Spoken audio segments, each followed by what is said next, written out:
Let's look now at section 7.4, and let's talk about arc length. When you're measuring the length of something, it's really pretty straightforward. Literally, you measure straightforward. On the coordinate axis, you have the x-axis and you have the y-axis, and you can measure things either left to right, top to bottom, or if you really need to, you can measure diagonally, because of course we have the distance formula that we learned all the way back in algebra.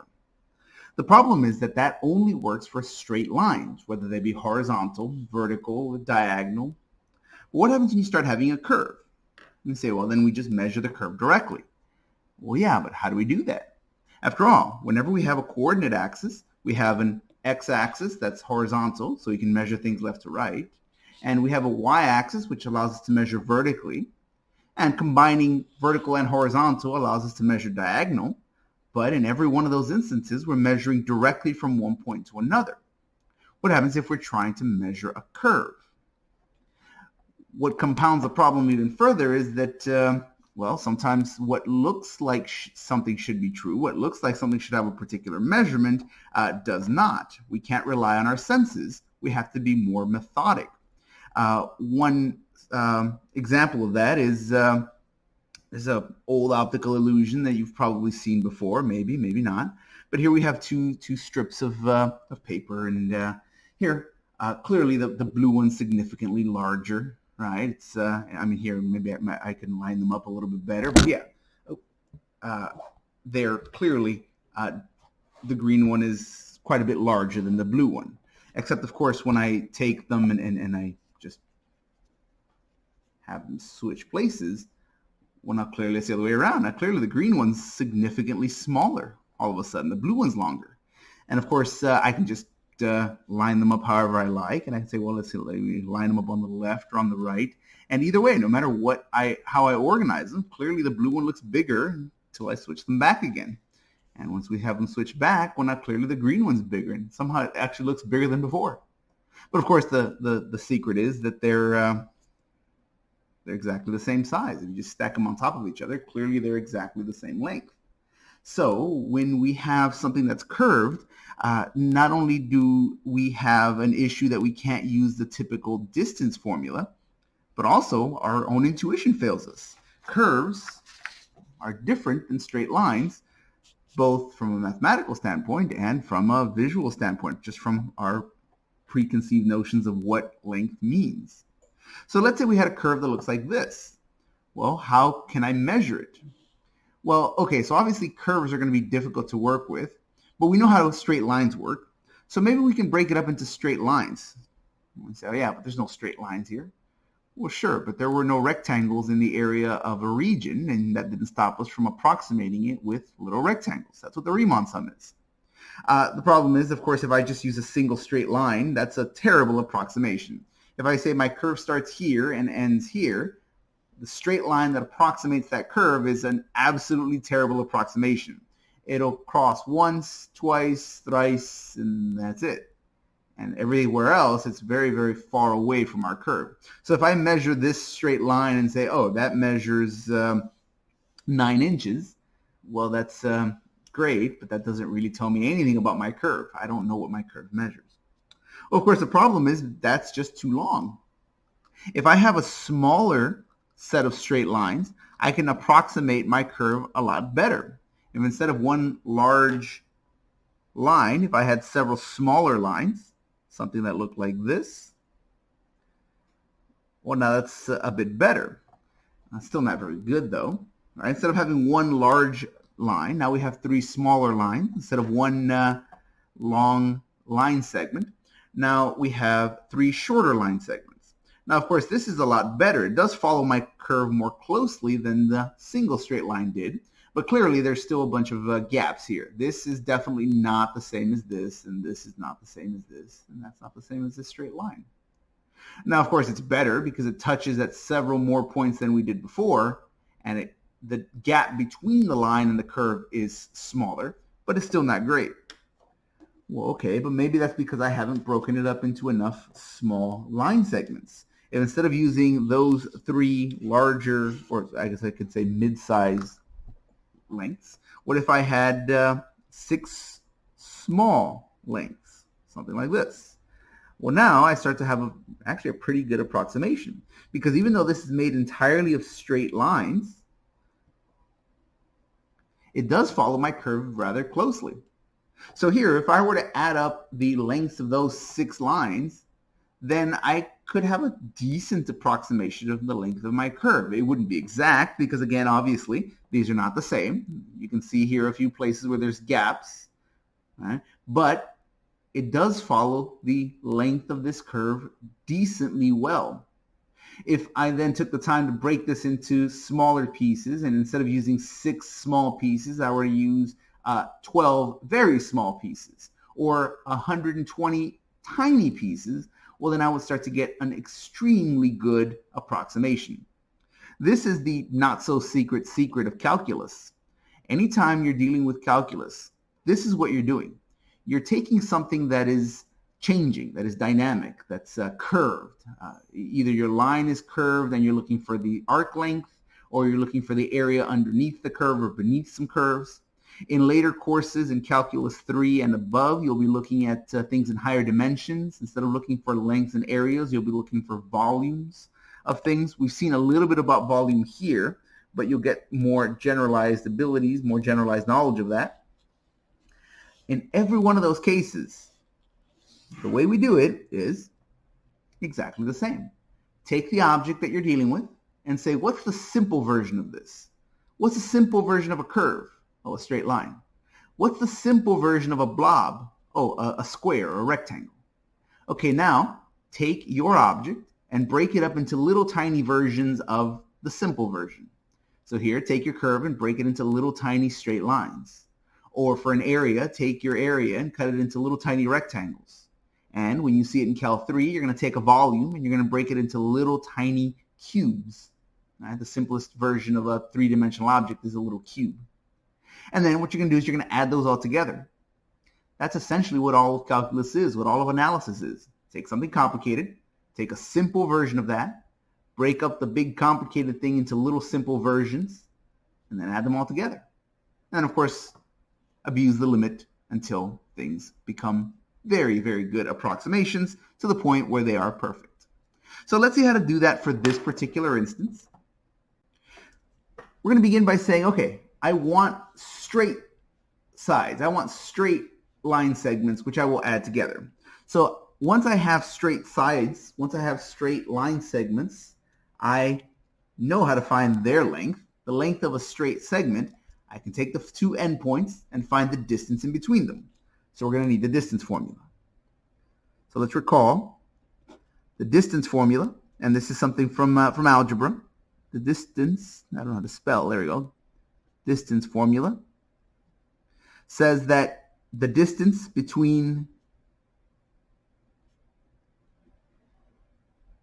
the point x1, y1 and the point x2, y2 is given by d equals the square root of the difference in those x values squared, x1 minus x2 squared, plus the difference in the y values squared, y1 minus y2 squared. Like that. So what I want to do is I want to take this curve and break it into several line segments. Okay, so the arc length is going to approximately equal to the sum of the lengths of the line segments, which by definition must be straight, right? Using this distance formula.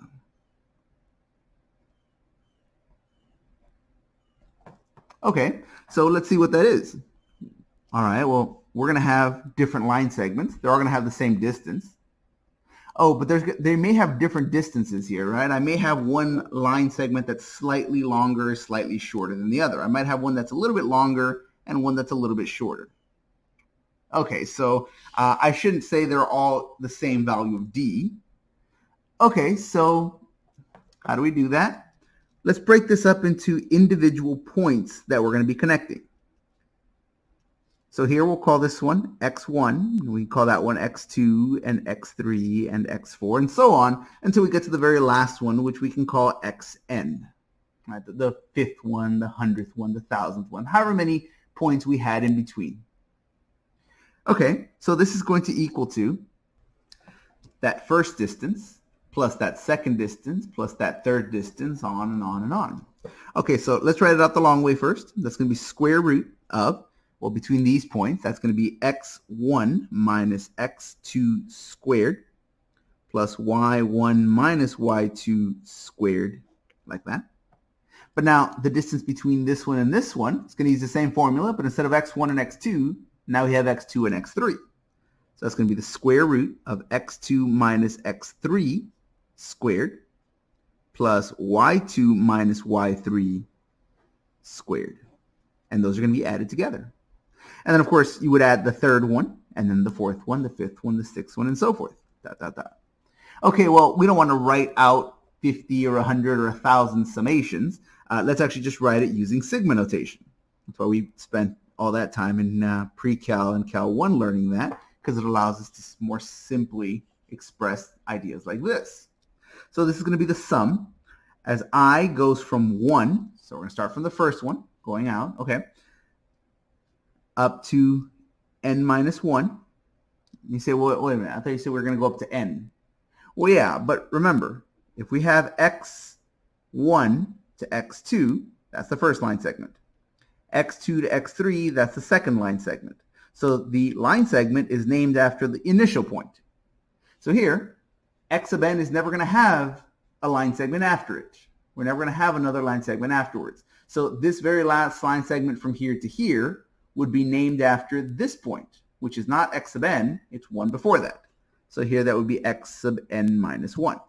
So here we go from the first one up to the n minus first one, right there. So that's going to be the sum as I goes from 1 up to n minus 1 of the square root of x to the I, because that's going to be the initial point, minus x to the I plus 1. Because, of course, that next one's always just 1 greater. If that one's 1, that one's 2. If that one's 2, that one's 3, and so forth and so on. Squared. Plus, and then we do the same thing for the y values, y sub I minus y sub I plus 1 squared, like that. Okay, so here's an approximation. Now notice that these things inside these parentheses are small changes along the x variable, right? I guess I should be writing these as x1, y1. I never bothered writing the second coordinate, but these are points, so they do have a first and a second coordinate, like that. And over here we would have x sub n comma y sub n, x sub n minus 1, y sub n minus 1, like that. Okay, so here notice that this difference is simply the difference in these x values. So it's just a little tiny change in the direction of the x-axis. So this right here is just a little tiny change in the direction of the x-axis. This right here is x1 minus x2.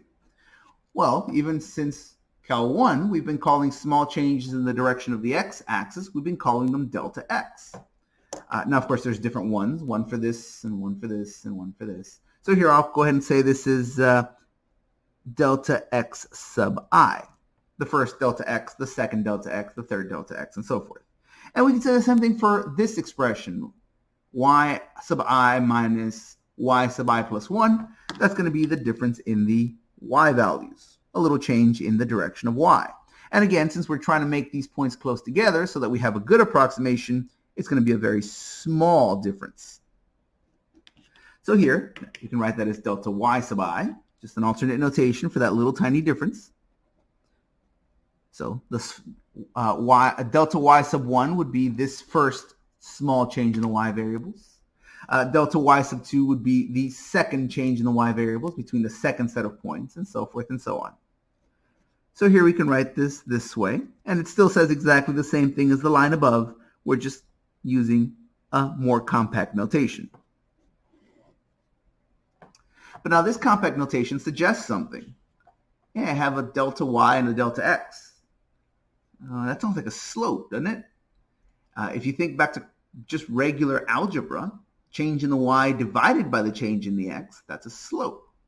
If you think to cal 1, delta y over delta x is the precursor to the derivative. The change in y over the change in x, once we take a limit, gives us the derivative. In any case, seeing delta y and delta x together in an expression suggests that I want to put them together. So here what we're going to do to the next step is we're going to divide inside the radical. So let me go ahead and extend the radical a bit to make it look, make sure everything looks like it's still underneath there. I'm going to go ahead and divide everything by delta y sub I. Oh, no, I'm not. That's the wrong one. I'm going to divide everything by delta x sub I squared. After all, I want delta y over delta x. I want this like that. But of course, here I'm just dividing by delta x sub I. I can't just divide by something. That's going to change the whole problem. Okay, so if I'm going to divide by it, let me multiply by it over here. And it's as if nothing happened. Here, if I just let those two divide away, they would just go away. Nothing happened. But I'm not going to let them go away. I'm going to go ahead and regroup in the following way. I'm going to say that arc length is approximately the sum as I goes from 1 to n minus 1 of the square root of, let me divide those. Well, notice those are the exact same thing. Delta x sub I squared divided by delta x sub I squared. It doesn't matter what these are. Anything divided into itself is the number 1. So we'll just write that as the number 1. Plus delta y sub I squared over delta x sub I squared. I'm going to write that just together. Delta y sub I over delta x sub I. And again, the whole thing is being squared. And then over here, I'm going to say, okay, now that's times delta x sub I squared. Now, I'm going to go ahead and write it this way. I'm going to write it in its own separate radical. Notice this still says the same thing. After all, when you multiply two radical expressions, the radicands would get multiplied. So having this times this, it's just like having both of those multiplied together under a single square root like we had before. But now, by having this as its own separate expression, notice I can just think of that as delta x sub I. Right? After all, that's a positive number. It's just a change in the x variable, how far I've moved. So here I'm going to say, okay, that's delta x sub I squared square root. I just write that as delta x sub I. So here that's going to be approximately the sum as I goes from 1 to n minus 1 of the square root of 1 plus delta y sub I over delta x sub I, quantity squared, times delta x sub I, like that. Okay, so now this arc length is approximately equal to that. Yeah, but we don't want an approximation. We want to find out exactly what it's equal to. Well, note that before, when I approximated it with a single length, that was a terrible approximation. Approximating it with 3 smaller pieces was a better approximation, and using 6 very small pieces was even better. So the more of these line segments I have, the better approximation I get. Well, if more is better, then the best must be when I use the most. But there's no such thing as the most. All right? If I already have a billion line segments here, I can always add one more. Oh, okay, so then there is no maximum. We just have to let the number of segments keep growing and growing and growing. Well, that's called a limit. So here the arc length is not approximately, but is exactly equal to the limit as n approaches infinity. We want the number of these line segments to approach infinity of the sum as I goes from 1 to n minus 1 of the square root of 1 plus delta y sub I over delta x sub I, quantity squared, delta x sub I. But notice, if I take the limit as n approaches infinity of this sum, that's an integral. That's going to be the integral from the beginning of the curve to the end of the curve of this expression with respect to x. This is the integral of the square root dx. But notice something else. Inside this radical, I have the limit as n approaches infinity of delta y sub I over delta x sub I. But what that means is, remember, if I'm letting these become infinitely numerous, I'm also forcing them to become smaller and smaller. When I have one line segment, it can be long. When I have 3 line segments, they all have to be shorter in order for them all to fit within the same boundaries, within the same line segment. So the more of these line segments that I have, the smaller they have to be. So what that means is, as I let n approach infinity, I also have to force the norm of my partition to approach 0. When the norm of the partition, you remember from Cal 1, just means the size of the biggest partition. So over here, if I separated this into little pieces, find the longest one. That's the norm of the partition. That's the size of the biggest piece in there. So if I need to have infinitely many, or approaching infinitely many line segments here, even the biggest one must shrink down to smaller and smaller sizes for them all to fit. So here, as n approaches infinity, that forces the norm of my partition to approach 0. But in Cal 1, what happens when you let the norm of the partition approach 0, the change in y over the change in x? That's the definition, or rather that's one definition, of the derivative of the function y with respect to x. So here we can write this as the integral from a to b of the square root of 1 plus, here we can either write this as y prime. However, since y is a function of x, most textbooks will write it as f sub x prime, like that. Now, of course, don't forget the whole thing is being squared. So that's f prime of x squared with respect to x. This is the arc length formula. This allows you to compute the arc length of any curve as long as you know the equation whose graph gives you that curve. Note here, we do it with respect to x. It is entirely possible to do it with respect to y, and that'll come in handy sometimes if you have curves that are a little bit different here. You might have something that's vertical, in which case there is no change in x, right? So that comes in handy for some cases where you have vertical lines, or at least lines that have some vertical components.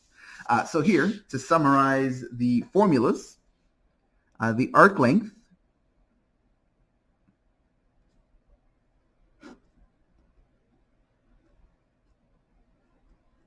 formula, and I guess I should say formulas, but really it's the same one in 2 variables, is going to be little s, and that's the symbol for arc length. Why little s? I have no idea. That's the symbol that we use.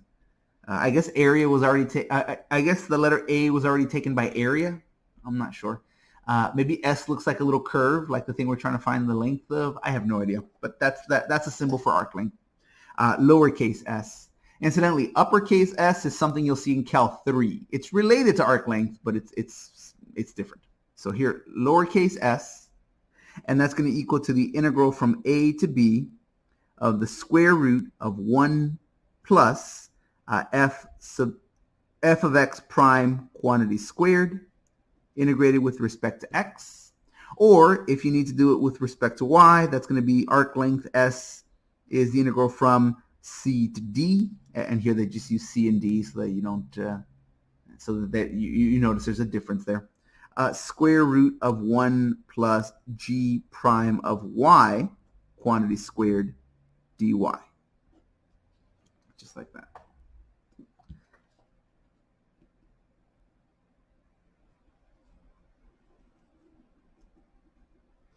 All right, and there we go. So let's take a look at some examples of using this to find the arc length of some curves. So let's consider the problem as follows. We're going to find the arc length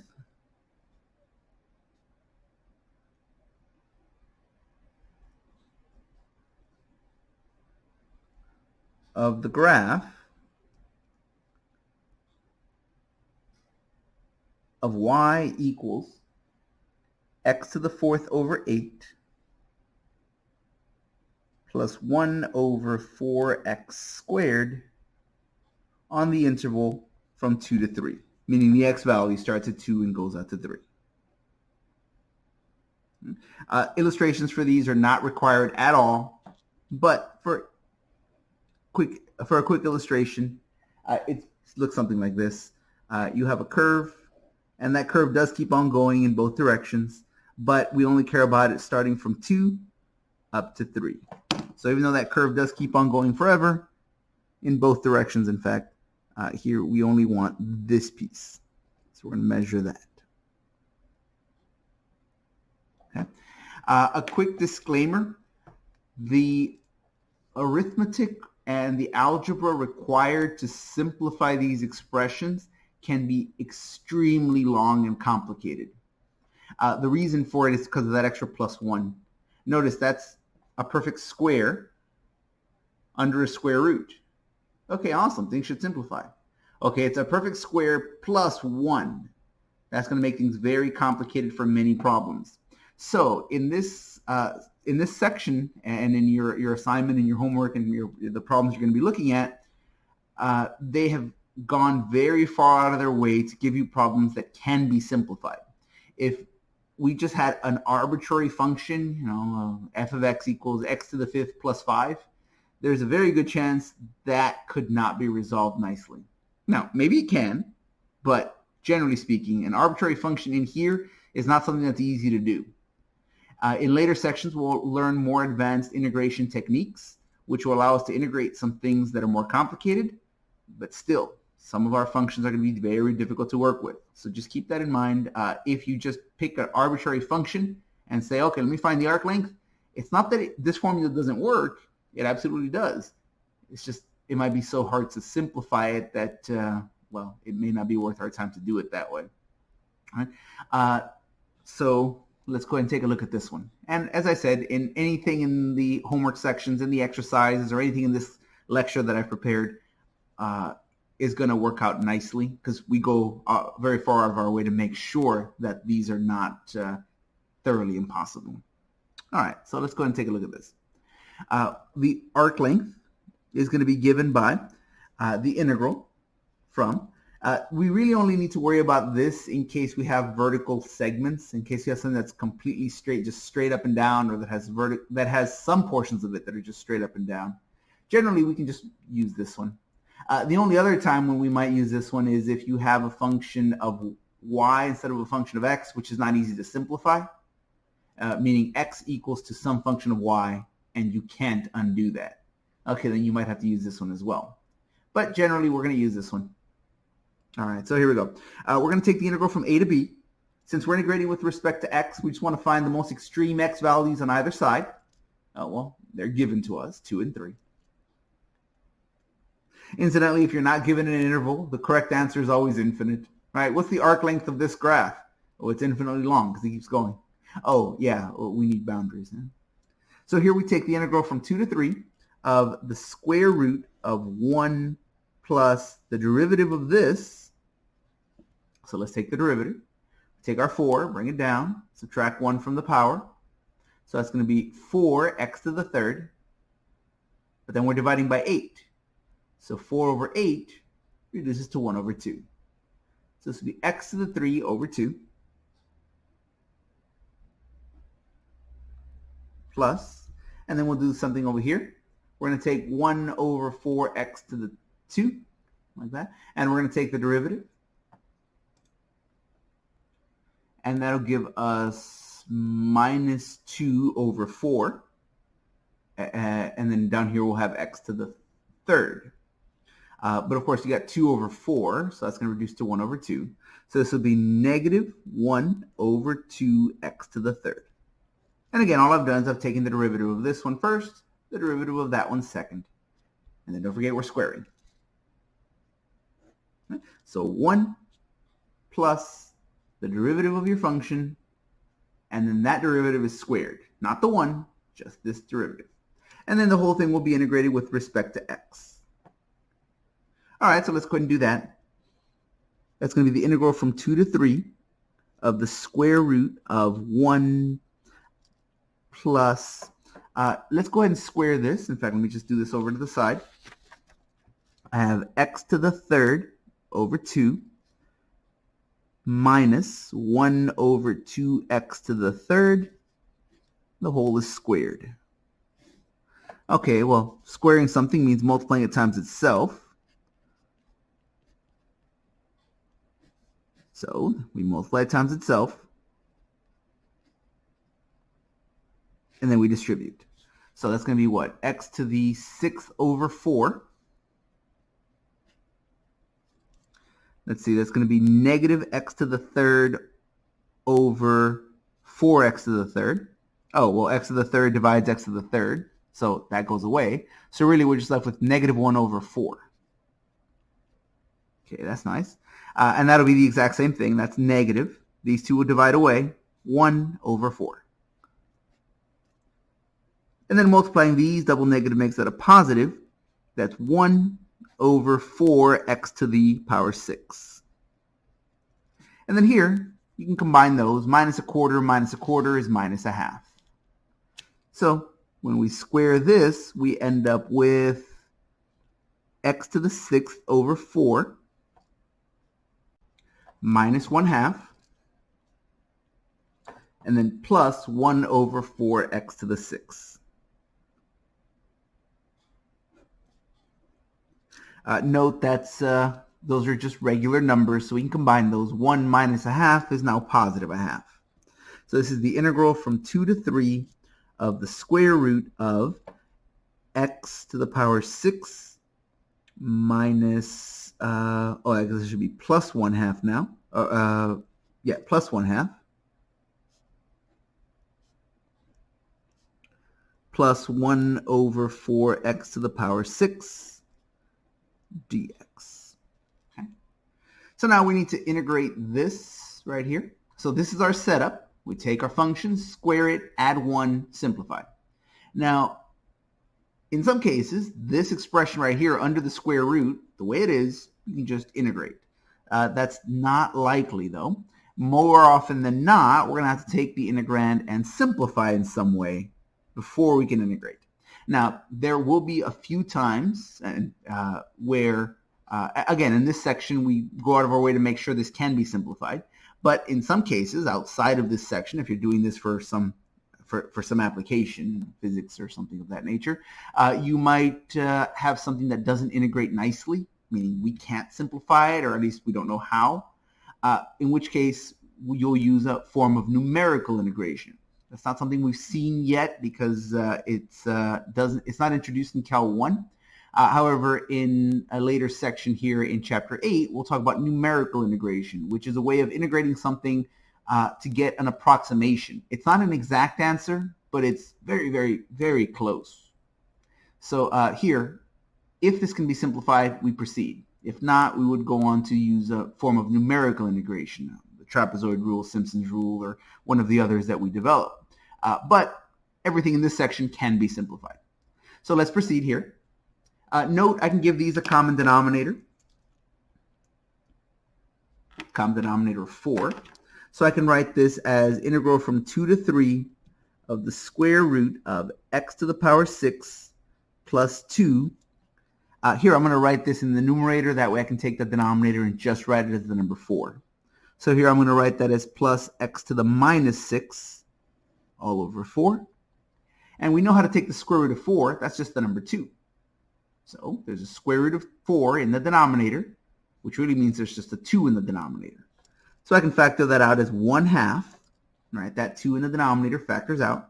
And then I have integral from 2 to 3 of the square root of x to the power 6 plus 2 plus x to the power minus 6. So now we're going to take this integrand and we're going to factor it. I hope everyone was paying very careful attention in pre-cal when we went over how to factor things with negative powers. So here, we factor out x to the minus 6. Oh, I'm forgetting my differential. Bad analyst. There we go. I have, let's go ahead and factor out our x to the minus 6.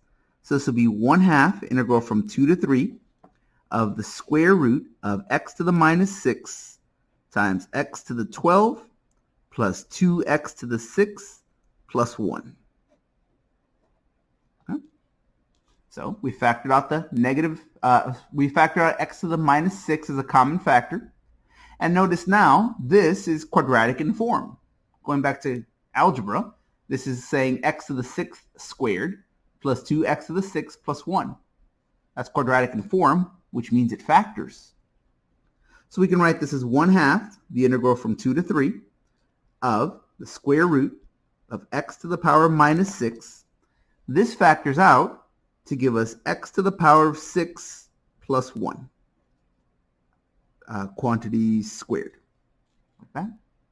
And now, each of these are perfect squares. We can factor those. So here we can write this as 1/2, the integral from 2 to 3. I can take the square root of x to the minus 6. That's x to the minus 3.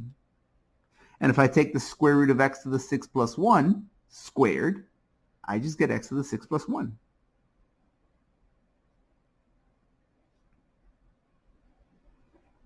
Notice I haven't integrated anything yet.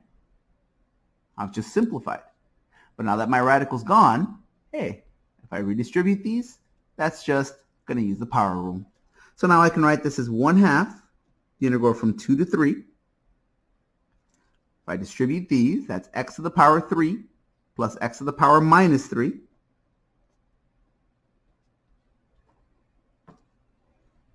And now using the power rule on those, we get a nice result. This is going to be 1/2 times x to the power 4 over 4 minus x to the minus 2. So let me just go ahead and write that in the denominator. So we write that as negative 1 over 2x to the power of 2. And that's evaluated from wherever x is equal to 2 up to wherever x is equal to 3. And there you go. There's our integration. So now the last step is just to plug in some numbers. We can get 1/2. Let's see here. 3 to the 4th power is 81 over 4. 3 squared is 9 times 2 is 18. So that's minus 1 over 18. And then minus 2 to the 4th power is 16. But divided by 4 is just 4. And here 2 squared is 4 times 2 is 8. So minus 1/8. Just like that. I can put those all together with a common denominator. That's 72. Okay, so let's see. That's going to be, what is that, 18? 18 times 4, 81 times 18. That'll give us 1458 minus, let's see here, that's 18 times 4 is 72, so times 4 up here. Here that'll be 72 top and bottom, so that's what, 288 minus 288. And then double negative makes that a plus. 8 times 9 is 72, so that's a 9 up there. And now we can combine all those under a common denominator. And if we add those, that will give us 1175.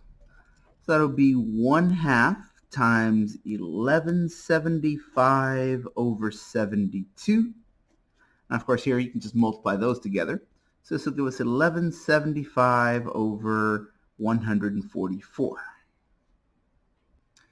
And that is our result. Now remember, this is a length, so the units would be inches or feet or miles. So here we would just say units. If it was area, it would be units squared. Volume is units cubed, as we've seen in section 7.1 and 7.2. But with a length, it's not squared or cubed. It's just inches, just feet, just miles, just the units. And this gives us our result.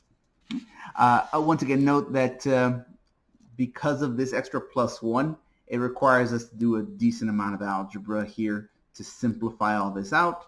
Every problem in this section can be done. They're all carefully selected so that these can be simplified, but even in those cases, some of them are just a little bit long. So make sure that you're careful with your algebra. They are all set up to integrate nicely, but the setup before the integration can sometimes take a bit of effort. All right, so now let's take a look at, here, let's have you try one. So go ahead and give this one a try. Find the length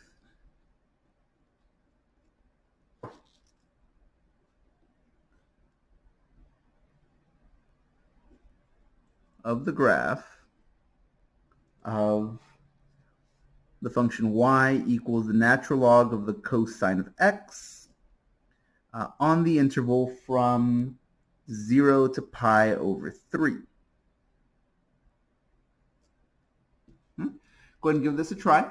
This might look a little intimidating because you have a logarithm and a trigonometric function. However, this one turns out to be just a little simpler than the one we just saw, mostly because algebra tends to be very rigid. There's not a lot you can do other than, okay, I have to factor, I have to simplify, combine like terms, and just power through. With trigonometry, you can be a little more creative. You can rewrite expressions in terms of other expressions, and that will often allow you to simplify in a much cleaner way than what we saw in the previous problem. So go ahead and pause the video, give yourself as much time as you need, and once you have an arc length, go ahead and unpause the video and we'll see it together.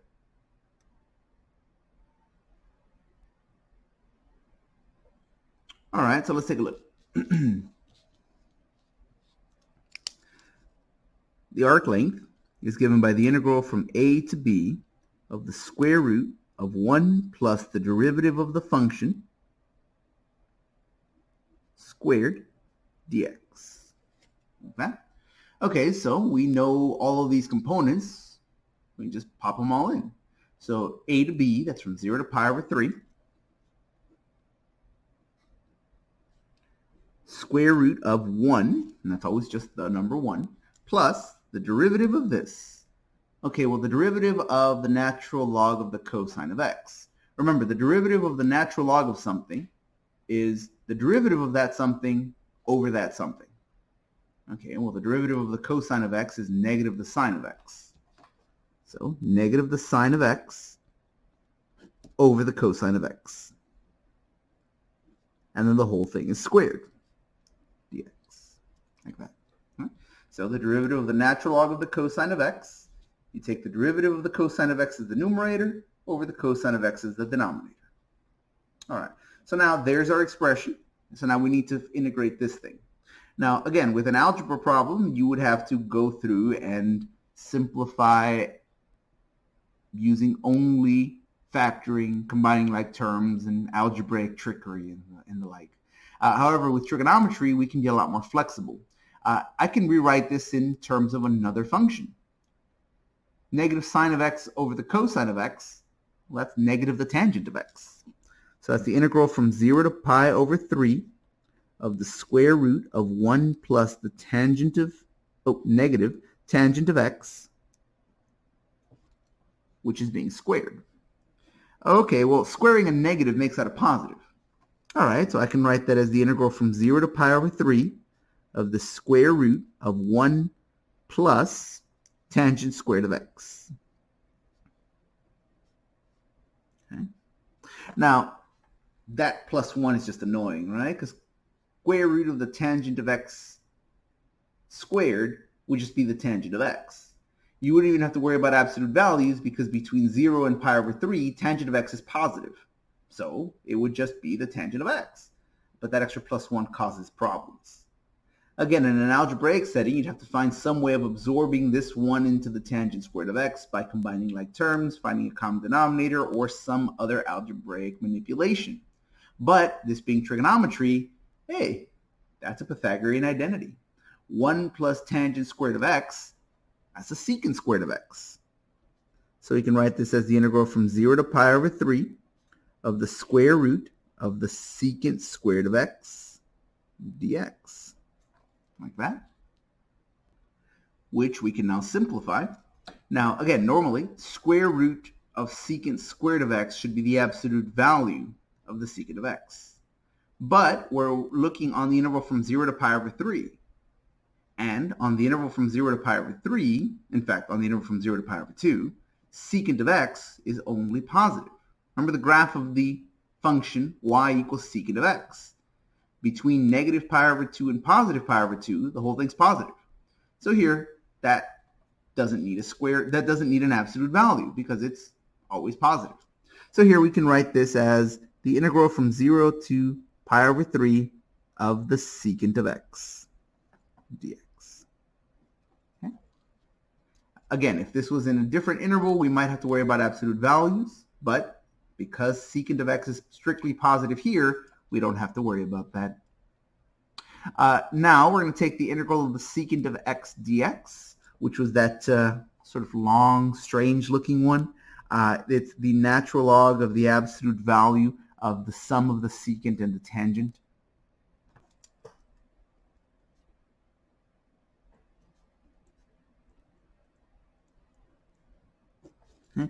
Evaluated from 0 up to pi over 3.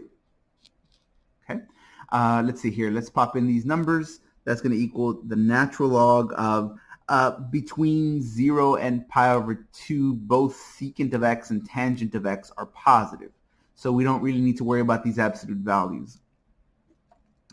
Keep in mind, if you were in a different interval, the absolute values would change the nature of the problem. But for now, things are nice. Let's see, the secant of pi over 3. Well, let's see, the cosine of pi over 3. That's 1/2, and the secant is the reciprocal of that, so that's just going to be the number 2.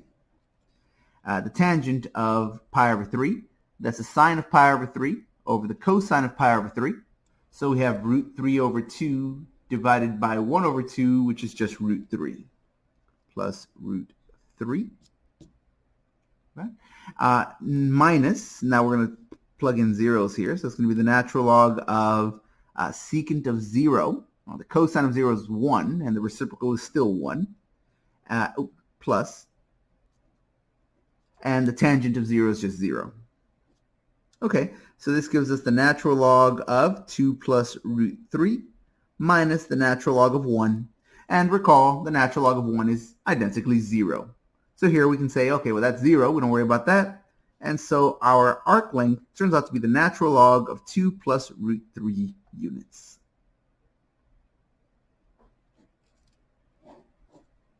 And that makes us happy.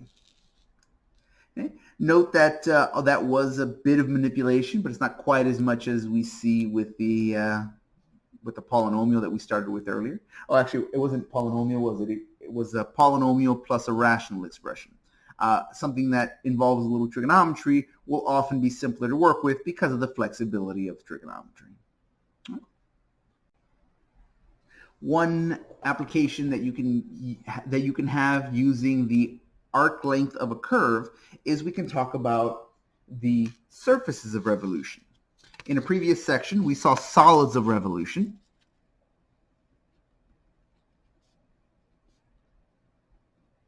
Or I should say in previous sections. We saw it in several sections. The solid of revolution says take a plane region,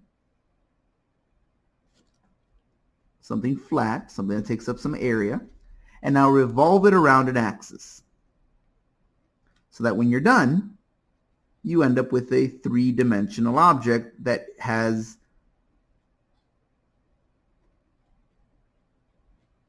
taken up space and that is filled up on the inside with material. Here you have a football shape like that. Okay? And here, not only do you have the shell, but you have all the stuff inside. This point revolved around to give you points inside the interior of that object. A surface of revolution is something similar, but where you don't have the region inside, you simply have the outer curve. So a solid of revolution is the outer shell along with all the stuff inside, whereas a surface of revolution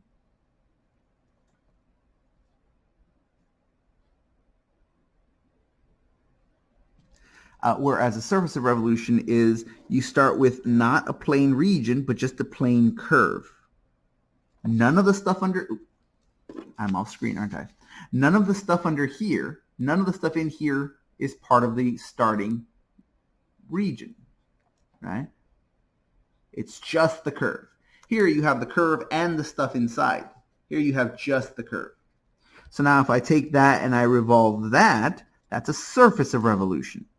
This one does not give me anything on the inside. It only gives me the outer shell. The difference between this is full of material, whereas here you only have a hollow shell. As a more concrete example, or at least a wooden one, here I have two cubes, and they are identical, right? Well, except they're not. Here, this is a solid. This is a solid. Everything is full inside and out. It is completely made of wood all the way through its core. Every part of it inside of this outer shell is full of wood. This one looks like it's the same, except, well, it's actually completely hollow inside. It's just a little empty shell. This one would slip right on top of this one, just like that. Right? So here, a solid revolution is full, not just the outer shell, but everything inside. Here, this is just the outer shell. It's completely hollow inside. So let's talk about the computation of the area of a surface of revolution. Note that we can't talk about a volume because, well, there is no volume. There's nothing inside. So here we're going to be looking at just finding the surface area. So let's go ahead and define this. Let's begin with a function that defines a curve. Let y equal f of x be a function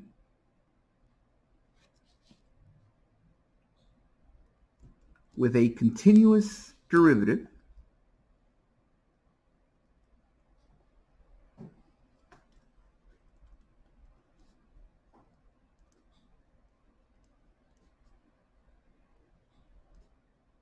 on an interval from a to b.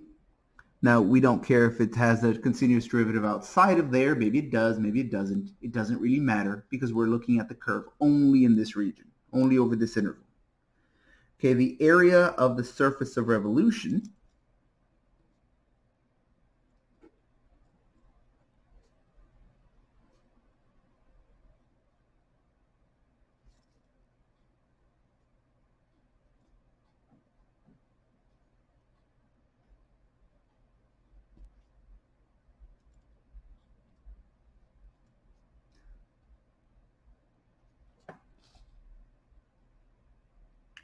that is formed by revolving the graph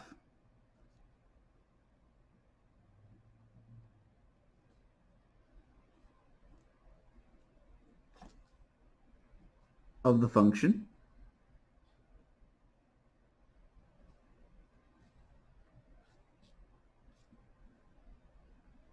about the x-axis is given by, oh, I guess I should be the x-axis or the y-axis. There we go. About the x-axis or the y-axis is, so here we're going to use capital S. I was wrong earlier. I said, oh, you'll see capital S in a later course. Actually, no, we see it now. I forgot that we defined it here. S is the surface area. So little s stands for arc length, whereas capital S stands for the surface area, is given by 2 pi. Well, that's no surprise. You're rotating things. You're spinning things. 2 pi, integral from a to b of r of x. We'll talk about what that r of x is here in just a moment, times the square root of 1 plus f prime of x quantity squared dx. Okay. This part is simply saying, okay, the surface area of the surface of revolution that you make by rotating a curve is going to change depending on the length of the curve. Basically, if you have a little tiny bit of curve and you rotate it, you're going to get a little tiny surface. If you have a much bigger curve and you rotate it, well, then you're going to get a much bigger surface. So all it's saying is, oh, that's going to be one of the factors that goes into computing this surface area. Notice we don't care about the amount of space inside. We just want to say, okay, how much material is this made out of? If I measure the area of just this outer surface, how much area does it create? Does it have? Note that if you have a function of y,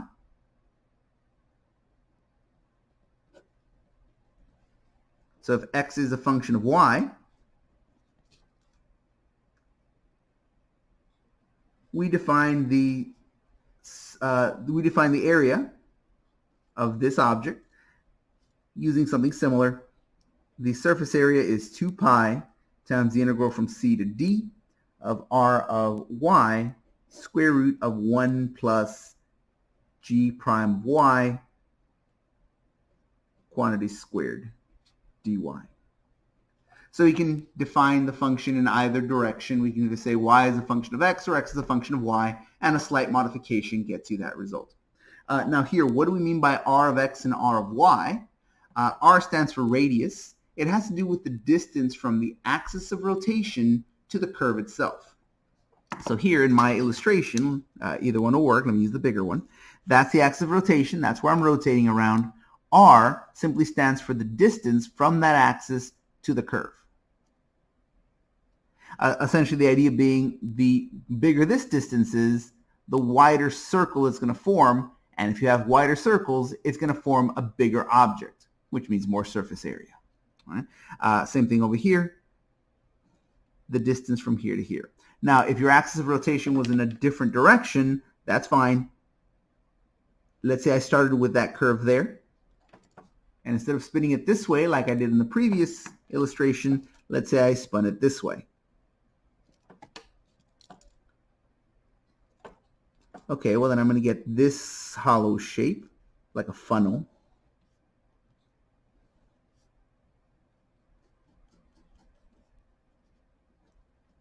Something like that, like a funnel shape. And here the value of r would be the distance from the axis of rotation outwards to the curve. Right? So it doesn't matter which axis you start from, you simply pick whichever axis of rotation you have and then go out to your curve. So let's see some examples of how to do that.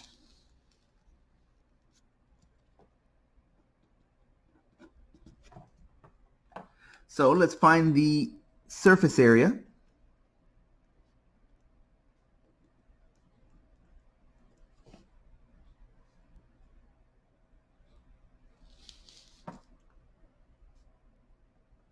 of the surface formed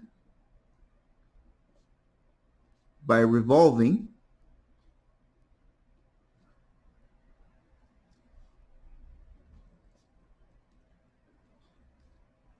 the graph of f of x equals x squared on the interval from 0 to the square root of 2 about the y-axis.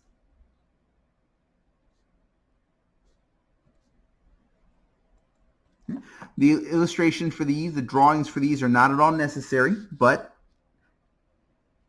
I'm going to go ahead and draw it here just to show what it is that we're finding. All right, so we're going to start off with the function f of x equals x squared.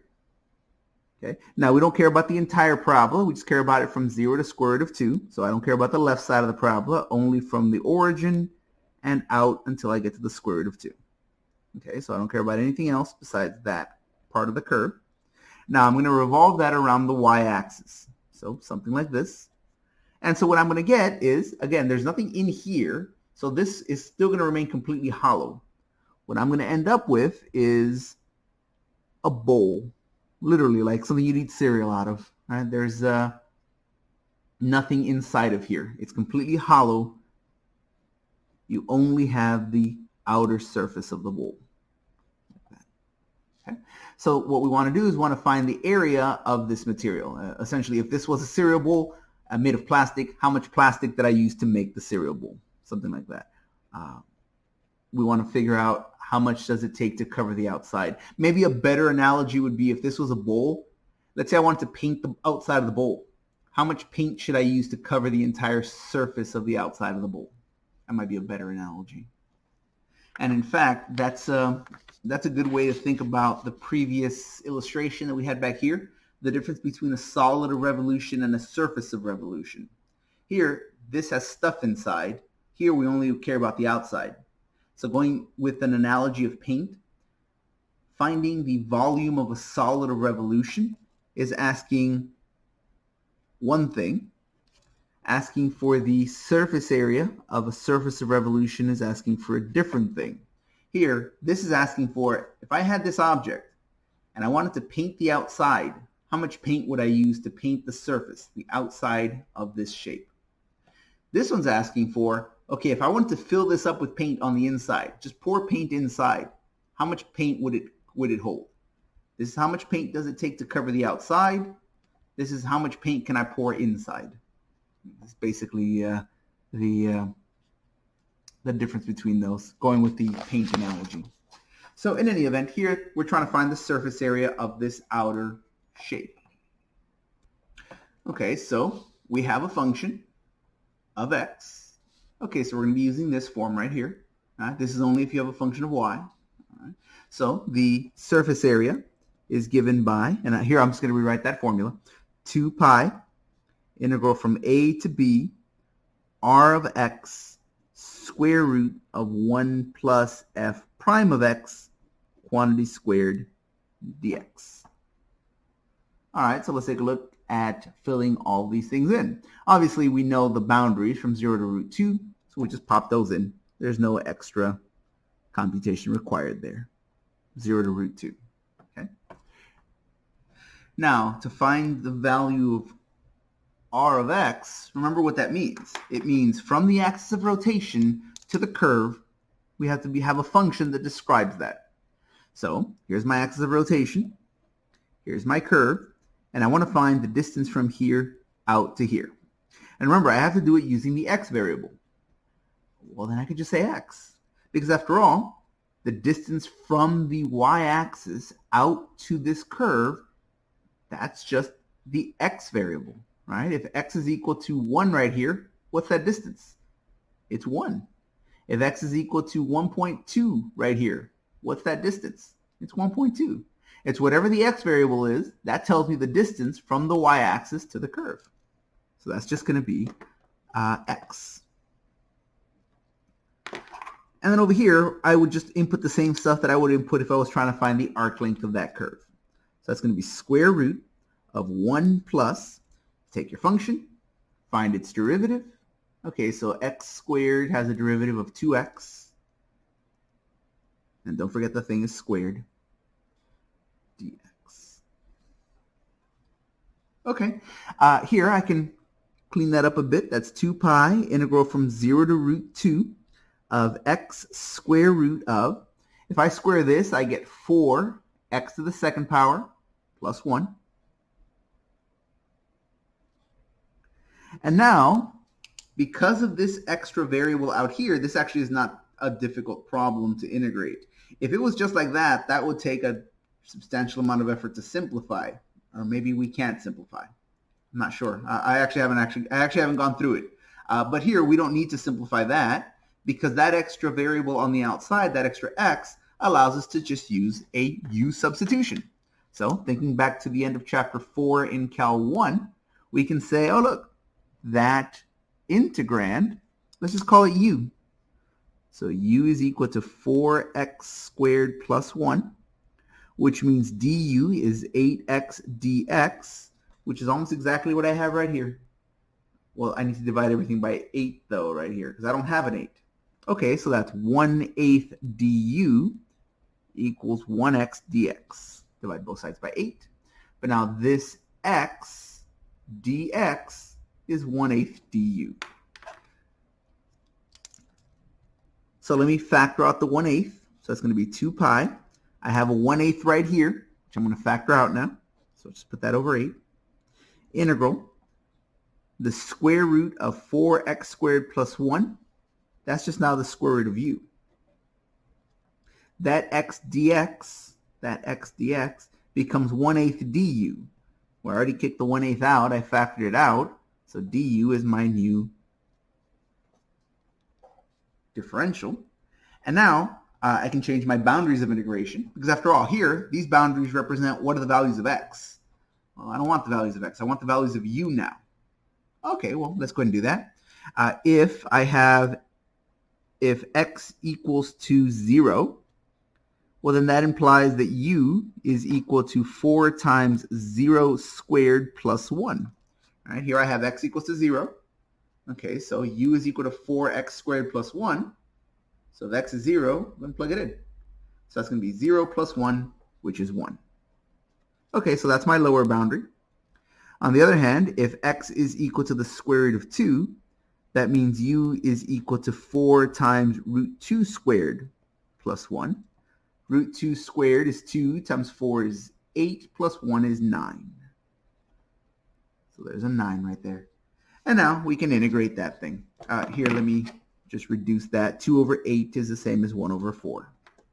All right, so now things are nice. Integrating this, the antiderivative of square root of u, or in other words, the antiderivative of u to the 1/2, that's going to be u to the 3/2, but then times 2/3, evaluated from 1 up to 9. Note that that pi over 4 hasn't gone anywhere, so let me go ahead and write that right there. That's a pi over 4. Let's see here. That 2 and that 4 reduced to give me 1 over 2. Okay, so that's going to give me 1 pi over 6 times u to the 3/2 evaluated from 1 up to 9. And now it's a simple arithmetic problem. 9 to the 3/2, that's 27. 1 to the 3/2 is 1. So I'm going to have 27 minus 1.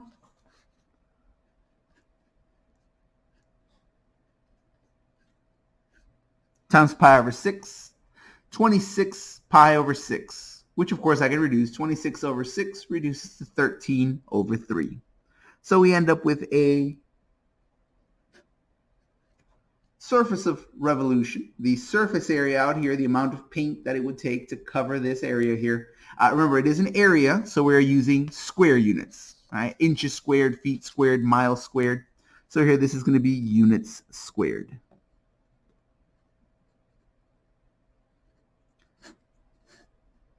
(13 pi over 3 units squared). And that makes us happy.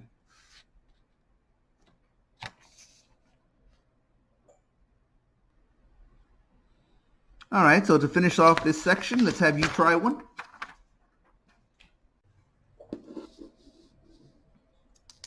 So go ahead and give this a try.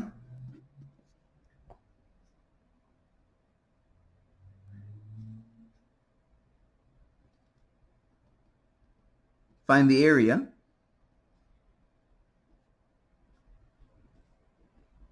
of the surface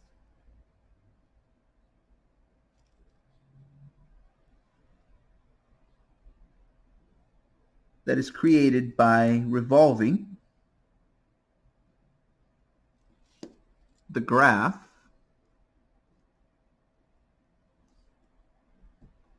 of y equals 2 square root of x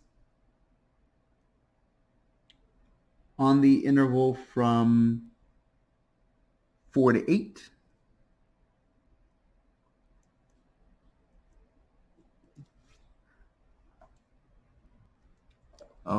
that's a square root, so we probably want to use a perfect square. So let's make that 4 to 9. Again, we're going out of our way to make sure these things work out reasonably nicely. That's not inherent to these problems, but this is an introduction to these kinds of things. So here y equals 2 root x on the interval from 4 to 9, and you're going to revolve about the x-axis.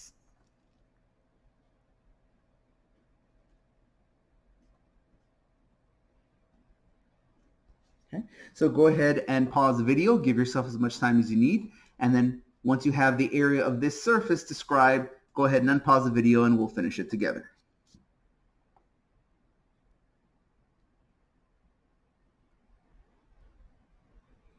All right, so let's take a look. Again, the illustration of this is not necessary, but I will draw it out to point out a few things that help us in setting this up. So we're beginning with the graph of y equals 2 root x. Okay, so that looks something like this. But of course, we don't want the whole thing. We just want from 4 up to 9. Okay, so from 4 up to 9. So from here up to here. Okay, so that's the part we want.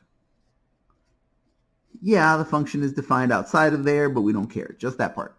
So now we're going to revolve that about the x-axis.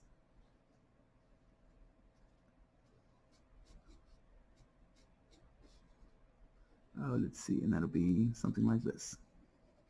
This is a hollow cone. For those of you who own a cat or a dog, if they've ever had surgery, if they've ever been spayed or neutered or anything like that, you know that at the animal hospital they'll put a cone on the animal's neck to make sure that they don't scratch themselves. That's what this is. This is the cone of shame, right? The hollow cone that they put on like that. Okay, so that's a terrible illustration. I apologize. Maybe if I drew a little cat in there, make it a little better, but well, I doubt it'll make it much better.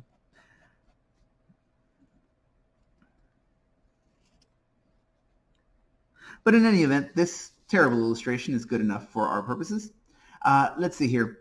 We're going to take the function, and note that it is a function of x, so we can go ahead and use the first form of our formula, this one here. If it was a function with respect to y, we would just use this one. So here I'm just going to write down the formula. I'm not going to plug anything in just yet. The surface area is given by 2 pi times the integral from a to b of r of x, and again everything is with respect to x for now, square root of 1 plus our function, take its derivative, the whole is squared with respect to x. All right, well, some of the stuff is obvious because it's given to us. 2 pi on the integral from 4 to 9. So those must be our boundaries of integration from 4 to 9. Okay. Now, r of x, that's the distance from the axis of rotation to our curve. Well, here's the axis, and here's the curve, so the distance is straight up. Okay, so that's just the y value. Okay, so let me just write y here. No, you can't do that. That's got to be a function of x. Okay, so I have to describe y, but as a function of x. Well, I already have that. That was given to me. That's the function, right? Y equals a function of x. So here, this r of x is going to be just 2 root x. I'll say that one more time. The distance from the axis to the curve, that's my r of x. Okay, well, that's given to me by y. Distance up and down is the y value. Well, yeah, but I have to describe it using a function of x. That's given to me. I know how to describe y as a function of x. That's the equation for that curve. Y is this function of x. So now, I have the square root of 1 plus. Here I'm going to take the same function that I would use if I was trying to find the arc length. And that would be taking the square root of 1 plus the derivative of this curve squared. Okay, so square root of 1 plus, I'm going to take the derivative of this curve, and that's going to be 1 over root x, like that. Normally, the derivative of root x is 1 over 2 root x, but this 2 cancels with the 2 in the denominator, and so you're just left with 1 over root x. And of course, the whole thing is squared, like that. So this gives us 2 pi, integral from 4 to 9 of 2 root x, square root of 1 plus, squaring 1 is 1, squaring the square root of x is just going to give me x.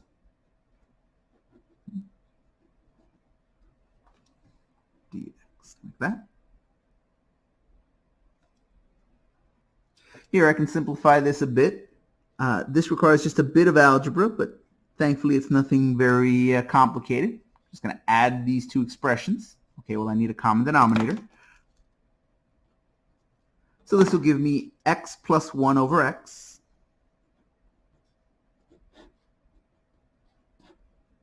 Okay. Now I'm taking the square root of a fraction, which means I can take the square root of the top separately from the square root of the bottom. So that's 2 pi, integral from 4 to 9, of 2 root x plus 1 over root x dx. And now things are nice. Because root x divides root x, I can take this 2 and factor it out, and I am now left with a much simpler expression. 4 pi, integral from 4 to 9 of the square root of x plus 1 dx. And now that's an integral that we can do. Here, I'm going to use a substitution. It's not really necessary since this radicand is very, very simple. It's just x plus a constant. But since I'm the professor, I do have to do things formally. Some of you are more comfortable just doing that part in their head and saying, oh, okay, well, that's just, that's my u, so let me go ahead and pop in my results. But again, instructor has to do things a little more formally. So let's go ahead and take u is equal to x plus 1 du. Well, that's just got to be the derivative of this, which is 1, times the differential with respect to this variable. So 1 dx, or more simply just dx.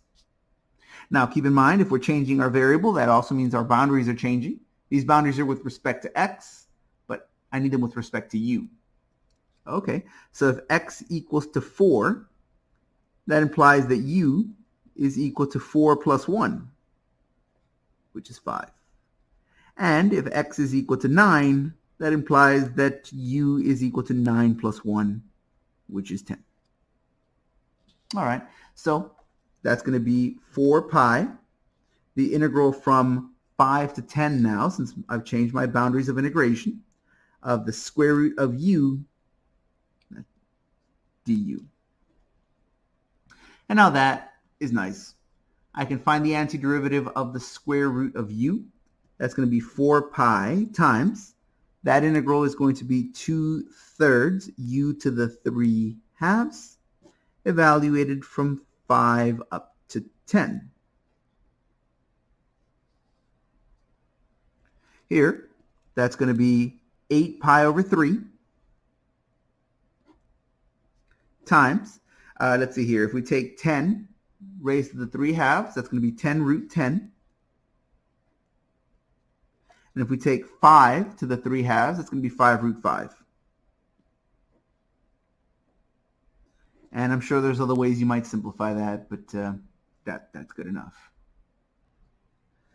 Depending on your textbook, you might have, there's a common factor of 5 here. You could factor that out.